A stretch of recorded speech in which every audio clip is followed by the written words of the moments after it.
Vidéo sur les institutions américaines. Alors, en particulier, vidéo sur l'impeachment.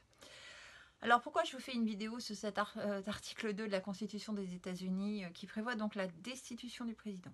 Destitution du président. Gardez ça en tête, on va destituer le président des États-Unis. Alors, on peut le destituer à l'issue soit d'une trahison, d'une corruption, d'un crime ou un délit majeur, intervient le parjure. Alors, qu'est-ce qui se passe en ce moment? Pourquoi on en parle autant? On en parle beaucoup parce que la question se pose, savoir si effectivement Donald Trump ne risque pas d'être destitué. Alors, destitué pour quelle raison?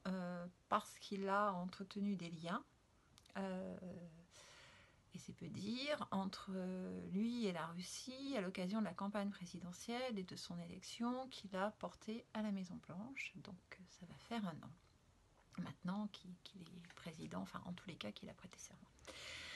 Donc la question qui se pose, c'est est-ce qu'on va pouvoir utiliser la procédure d'impeachment contre Donald Trump? Alors, vous gardez bien en tête, hein, on est dans un régime présidentiel, c'est-à-dire que d'un côté, on a le Congrès, ce qu'on appelle aussi Capitol Hill, qui est constitué de la Chambre des représentants et des sénateurs.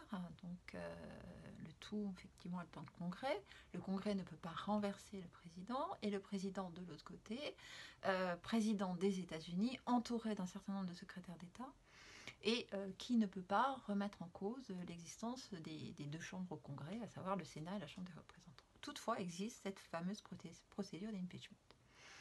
Alors, c'est la Chambre des représentants qui lance la procédure avec la nomination d'un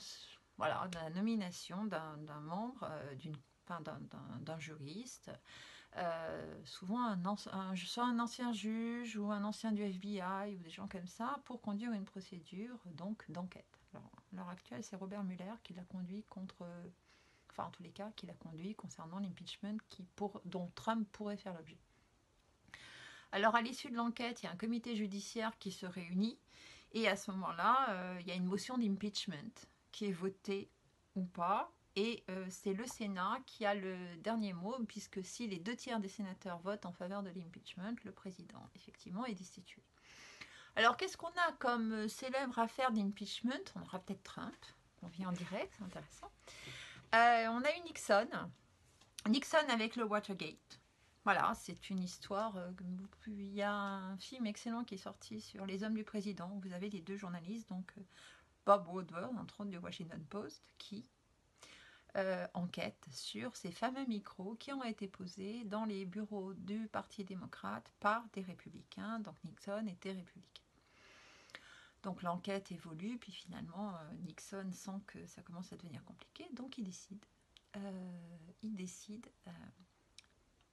de démissionner. En disant voilà, ça devient trop compliqué, il démissionne, il laisse la place à son vice-président, Gerald Ford, qui d'ailleurs ne sera pas réélu ensuite. Dans l'affaire Clinton, alors l'affaire Clinton, c'est une affaire de parjure.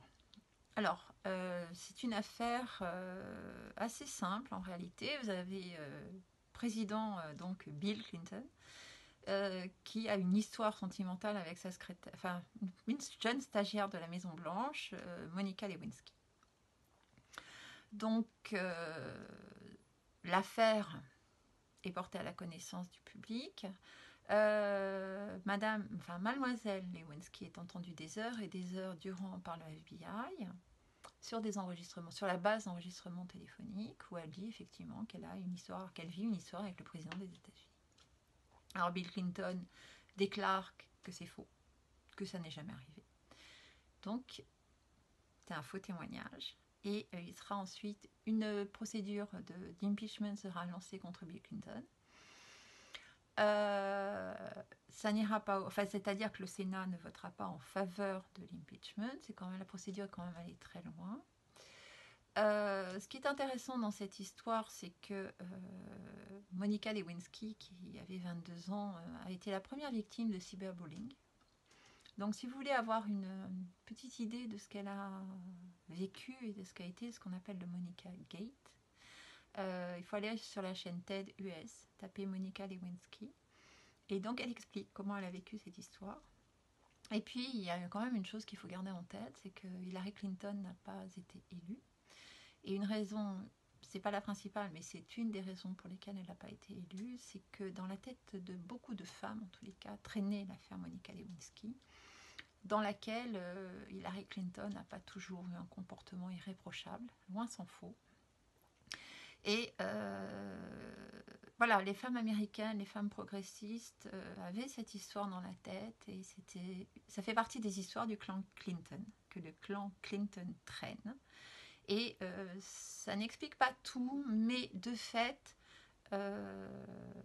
Hillary Clinton avait aussi ça avec elle, dans son background, et ça lui a fait beaucoup de mal, l'affaire Monica Lewinsky.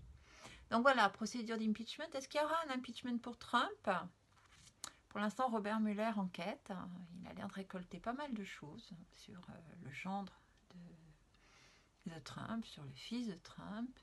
Et si vous voulez savoir comment évolue cette enquête d'impeachment, parce que je ne suis pas sûre qu'on en parle beaucoup sur les médias français, enfin en réalité je ne sais pas trop, la meilleure source c'est d'aller lire les tweets du président, lire les tweets de Trump.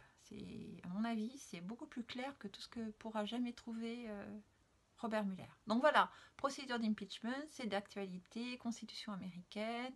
Je ferai d'autres vidéos sur les institutions américaines en fonction de l'actualité. À bientôt!